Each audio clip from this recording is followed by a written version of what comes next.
લખતર ખાતે મહિલા અને બાળ વિકાસ વિભાગ દ્વારા પોષણ ઉત્સવ 2026 અંતર્ગત વણાસીજા કક્ષાનો જિલ્લા પ્રોગ્રામ ઓફિસર ઈરાબેન ચૌહાણના માર્ગદર્શન હેઠળ પૌષ્ટિક વાનગી સ્પર્ધા યોજાઈ હતી, જે પોષણ ઉત્સવ લખતર શહેરની 14 નંબરની આંગણવાડી કેન્દ્ર ખાતે યોજાયો હતો। આ કાર્યક્રમનો મુખ્ય ઉદ્દેશ ગ્રામીણ વિસ્તારોમાં કુપોષણ નાબૂદી અને પૌષ્ટિક આહાર અંગે જાગૃતિ લાવવાનો હતો।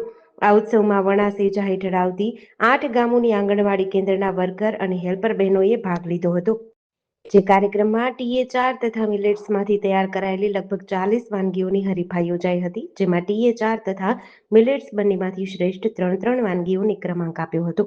આ પોષણ ઉત્સવમાં લખતર સરપંચ હીરાબેન વડોદરિયા, લખતર તાલુકા પંચાયત દંડક રમેશભાઈ કલુત્રા, તાલુકા પંચાયત સદસ્ય સુરેશભાઈ જાસેલિયા, ICDS સુપરવાઇઝર શિવાંગીબા વાઘેલા સહિત વણાસીજા હેઠળ આવતી આંગણવાડી કેન્દ્રના કાર્યકર તથા હેલ્પર બહેનો ઉપસ્થિત રહ્યા હતા।